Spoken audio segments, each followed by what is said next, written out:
This on-the-radar briefing summarizes significant changes recently detected in public discussion around the silver market. Rather than a single snapshot, this update focuses specifically on drift, how concerns are shifting over time.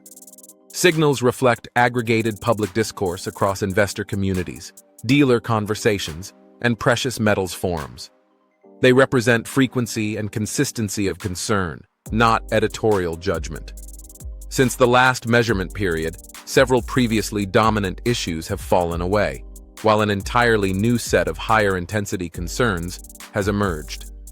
That level of turnover indicates elevated volatility in sentiment and expectations. We'll walk through what changed.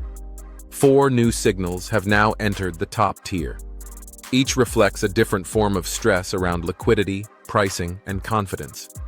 The first and strongest signal centers on liquidity. Discussion increasingly highlights difficulty converting silver holdings into cash or other assets at fair market value. Participants describe wide spreads between buy and sell pricing, limited dealer capacity, and inconsistent resale options. In this framing, the concern isn't long-term value. It's immediate convertibility.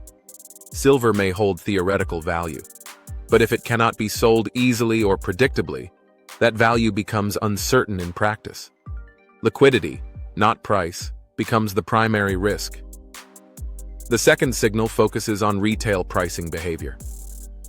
Many conversations describe premiums and markups that appear disconnected from underlying spot price movements. Customers report that even modest price changes are accompanied by disproportionately large increases in retail costs. This creates a perception of premium gouging rather than normal market dynamics. Trust in dealer pricing begins to erode, and uncertainty grows around what constitutes a fair purchase price. The third signal reflects broader confusion around price volatility itself. Discussion increasingly questions whether prices reflect supply and demand fundamentals or short-term manipulation and speculative forces. Without clear reference points, buyers and sellers struggle to assess fair value. This uncertainty creates hesitation. Participants delay transactions or second-guess timing decisions. Market confidence becomes fragmented rather than stable. The fourth signal is more behavioral. Seller regret and timing anxiety. Individuals describe emotional stress from selling into rallies or exiting positions before further gains. Even rational decisions feel risky in a fast-moving environment. This creates a feedback loop where hesitation slows liquidity even further. Psychological pressure begins to influence trading behavior as much as fundamentals. What makes this update notable is not just what appeared, it's what disappeared. Several previously dominant issues have dropped out of the top rankings entirely. Concerns about refinery backlogs, limited selling venues, and product-specific liquidity premiums are no longer leading the conversation. Instead of operational bottlenecks, discussion has shifted toward broader trust and pricing dynamics. That transition suggests the narrative has moved from logistical friction to systemic uncertainty. In other words, the market conversation isn't about mechanics anymore. It's about confidence.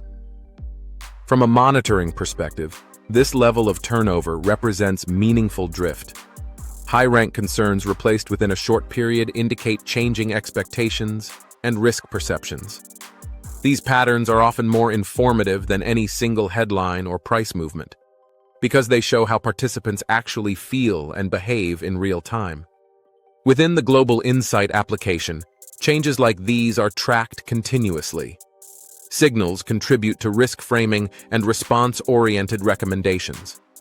Interpretation and decisions remain with the user and their operating context. If you'd like to explore the underlying analysis behind this briefing, you can review the signals directly at Global Insight. Thank you for watching.